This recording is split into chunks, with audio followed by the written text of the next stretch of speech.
Assalamualaikum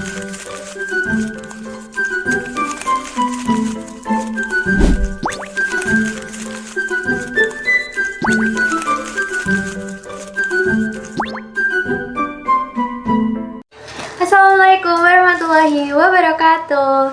Halo teman-teman, selamat datang di video pembelajaran yang akan membahas tentang perjalanan panjang dan menarik dari mata pelajaran IPS di Indonesia. Mungkin sebagian dari kita menganggap IPS itu membosankan, tapi tahukah kalian bahwa IPS menyimpan sejarah yang kaya dan relevan bagi kehidupan kita sehari-hari? Yuk, kita telusuri bersama-sama. Yang pertama, lahirnya pengetahuan sosial di era kemerdekaan 1950-an. Setelah Indonesia merdeka, para pendidik menyadari pentingnya menanamkan rasa cinta tanah air dan pemahaman tentang masyarakat kepada generasi muda. Maka muncullah mata pelajaran bernama pengetahuan sosial. Saat itu, Indonesia baru saja merdeka dan sedang berjuang membangun identitas nasional. Semangat persatuan dan kesatuan sangat penting untuk mengatasi berbagai tantangan. Pengetahuan sosial pada masa itu fokus pada sejarah perjuangan bangsa, tokoh-tokoh pahlawan, dan kondisi geografis Indonesia. Tujuannya adalah untuk membangkitkan rasa nasionalisme dan kebangsaan bagi bangsa Indonesia. Contoh konkretnya, pembelajaran sejarah meliputi peristiwa proklamasi kemerdekaan, pertempuran 10 November di Surabaya, dan perjuangan diplomasi untuk mendapatkan pengakuan dari negara lain. Pembelajaran geografi memperkenalkan berbagai pulau, gunung, sungai, dan kekayaan alam Indonesia. Transformasi menuju IPS yang lebih komprehensif tahun 1960-an. Pada era ini, pengetahuan sosial mulai berkembang dengan memasukkan unsur-unsur ilmu sosial lainnya, seperti ekonomi dan sosiologi. Indonesia mengalami perubahan politik dan ekonomi yang signifikan. Pembangunan ekonomi menjadi prioritas utama pemerintah. Selain sejarah dan geografi, pengetahuan sosial mulai membahas tentang sistem ekonomi, sistem produksi, distribusi, dan konsumsi.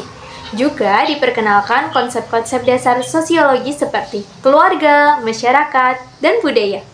Contoh konkretnya, pembelajaran ekonomi membahas tentang bagaimana petani bercocok tanam, bagaimana pedagang menjual barang, dan bagaimana pemerintah mengatur perekonomian negara.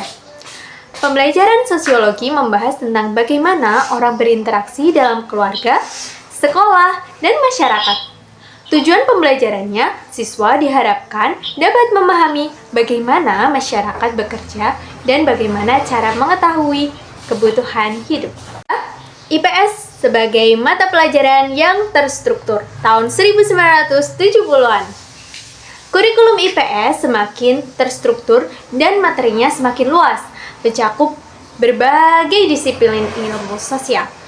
Pemerintahan Orde Baru menekankan pada pembangunan nasional dan stabilitas politik. Pendidikan dianggap sebagai kunci untuk mencapai tujuan tersebut. IPS mencakup sejarah Indonesia dan dunia, geografi, ekonomi, sosiologi, antropologi, dan politik.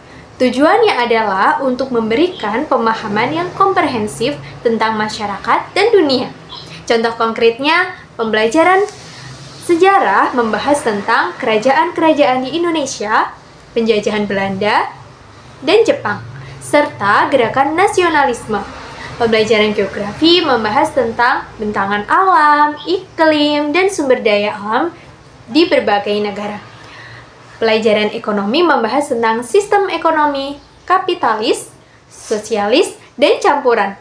Pelajaran sosiologi membahas tentang stratifikasi sosial, konflik sosial, dan perubahan sosial. Pembelajaran antropologi membahas tentang keanekaragaman budaya di Indonesia dan dunia.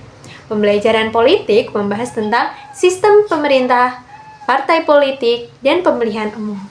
Penyempurnaan dan adaptasi IPS di era globalisasi tahun 1980-an sampai sekarang. IPS terus beradaptasi dengan perkembangan zaman dan tantangan global.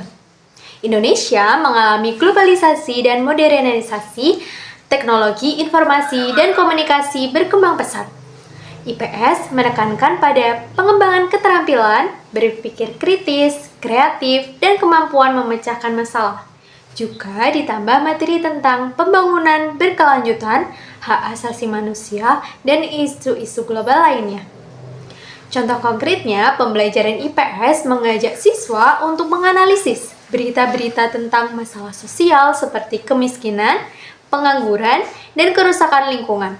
Siswa juga diajak berpartisipasi dalam kegiatan sosial seperti membersihkan lingkungan, membantu korban bencana alam, dan berkampanye isu-isu sosial. Nah, teman-teman, itulah tadi perjalanan panjang dan menarik dari mata pelajaran IPS di Indonesia. Semoga video ini dapat memberikan pemahaman yang lebih mendalam tentang sejarah, perkembangan, dan tantangan IPS di masa depan. Sampai jumpa di video pembelajaran selanjutnya. Wassalamualaikum warahmatullahi wabarakatuh.